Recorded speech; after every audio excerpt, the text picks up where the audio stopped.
নমস্কার, আমি জ্যোতির্ময়। আমি একজন অঙ্কন শিল্পী ও ওয়াল পেন্টিংয়ের কাজ করে থাকি। তো আমরা যারা এই ধরনের কাজ করে থাকি তাদের কাছে এয়ার কম্প্রেসার মেশিন আমরা ব্যবহার করে থাকি। এবার এয়ার কম্প্রেসার মেশিনে পেন্সিল গান কীভাবে ব্যবহার করব, আজকের ভিডিওটা সেই জন্য। যারা পেন্সিল গান ব্যবহার করবো ভাবছো বা পেন্সিল গান কীভাবে সেট করতে হয়, কীভাবে মানে পুরোপুরি একটা মেশিনের সাথে কীভাবে সেট করতে হবে, কীভাবে ব্যবহার করতে হয়, সব কিছু আজকে ডিটেলসে আমি জানাবো। তো আমার কাছে আছে এই যে পেন্সিল গান, এটাই আনবক্সিং করব ও কীভাবে মেশিনের সাথে যুক্ত করা হয় পুরোটাই দেখাবো।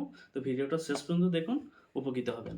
এই যে আমাদের ফ্লাইম্যাক্স কোম্পানির এয়ার কম্প্রেসার পেন্সিল গান। তো এটা আমি দোকান থেকে নিয়েছি। তো এটা অনলাইনেও পাওয়া যাবে। অনলাইনে মিনিমাম এটা 1100 থেকে 1200 টাকা দাম নেবে। আমার এটা দোকানে আমার 1050 টাকা মতো পড়েছে। প্রথমেই এই যে এটা গান, এটা হচ্ছে রং রাখার জায়গাটা। এটা প্যাঁচ নেই, এইভাবে তুলে খুলতে হয়। একটা পেন্সিল গানের জন্য যতটা রং দরকার পড়ে ততটাই, বেশি খুব বড় নয়। তারপরে ওর সঙ্গে দেওয়া হয়েছে যে এটা রং নেওয়া বা এইখানে রং রাখার জন্য। আর এটা একটা দিয়েছে নাট, কোথাও লুজ হয়ে গেলে টাইট করার জন্য। তো এটা এবার কম্প্রেসার মেশিনের সাথে কীভাবে যুক্ত করব এবার দেখুন। তো এটা হচ্ছে এয়ার হোস পাইপ, যেটা কম্প্রেসার মেশিনের সাথে সেট করব। আর একদিকে গান আর এদিকে এয়ার কম্প্রেসার মেশিন। তো তার জন্য আমাদেরকে দুটো নাট লাগে। এটা হচ্ছে এয়ার হোসের ফিমেল নাট, এর মধ্যে গানটা সেট করব। আরেকটা নাট আছে যেটা আমি কম্প্রেসার মেশিনে সেট করে দিয়েছি। তো এটা কি করব, ক্যামেরার কাছে নিয়ে এটা এখান থেকে খুলে নেব। তারপর এই যে ফিমেল নাট আছে এখানে অ্যাড করব। এটা আমার একদমই দরকার নেই। তো ফিমেল নাটটা অ্যাড করার পর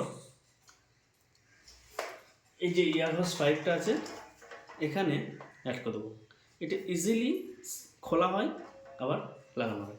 আমাদের কম্প্রেসার মেশিন এই নাটের সাথে রেডি। এটা হচ্ছে আমাদের 30 লিটার এয়ার কম্প্রেসার মেশিন। এখানে আমার একটা মাঝারি স্প্রে গান ইউজ করা আছে, এখানে ইউজ করা আছে। তো আমি এটা সেট করবো এইখানটাতে। আর একটা যে নাটটা বললাম এই যে আমি এখানে সেট করে দিয়েছি, টাইট করে দিয়েছি। এবার পরবর্তী যে এর অপর দিকটা এখানে আমি সেট করব। এখানেও তাই, ইজিলি লাগানো হয়ে গেল, ইজিলি খোলা হবে। এখানে খুলতে গেলে এটাকে একটু চাপে ধরতে হবে, দিয়ে নিচের দিকে টান দিয়ে আবার খুলে যাবে। তো আমাদের পেন্সিল গান একবার সেট। এরপর মেশিন চালিয়ে এটা ব্যবহার করে দেখাবো।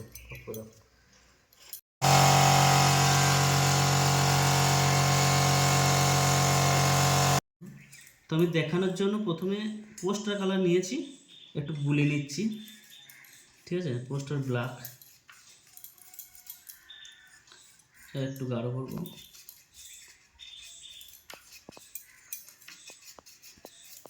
মোটামুটি আমার রং খুব বেশি মোটা করিনি, হালকার মধ্যে। এরপর এটা দিয়ে রংটা ভরে নেব।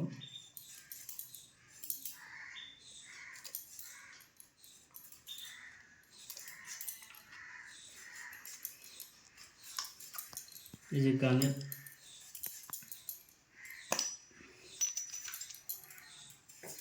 এটা এই জন্যই দেওয়া হয়েছে যাতে নেওয়া সুবিধা হয়।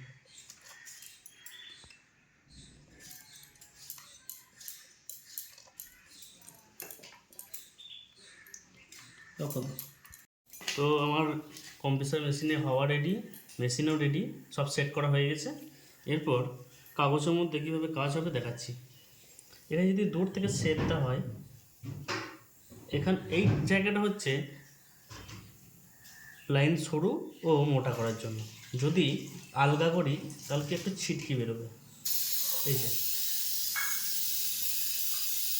চলো, এবার একটু টাইট করলে সেখানে সরু লাইনের ক্ষেত্রে আমার একটু রঙে একটু জলটা বেশি না হয়ে যায়।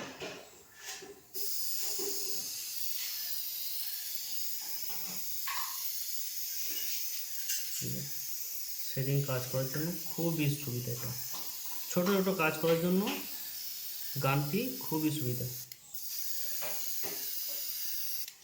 আরও যদি সরু লাইন করি তার থেকে একটু টাইট করতে হবে, একটু কাছে নিয়ে গিয়ে আমার কাজটা করতে হবে।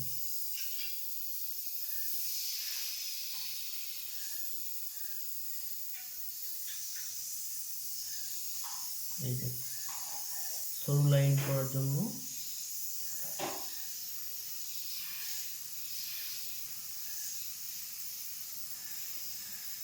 সেট করার জন্য, দূরে কাজ করার জন্য একটু আলগা করে দূর থেকে কাজ করতে হবে। এই যে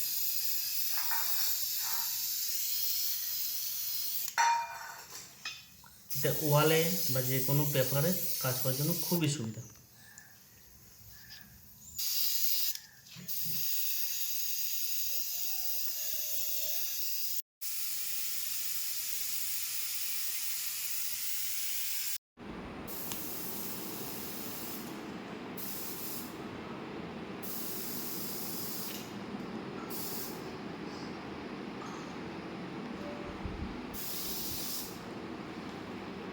দেখা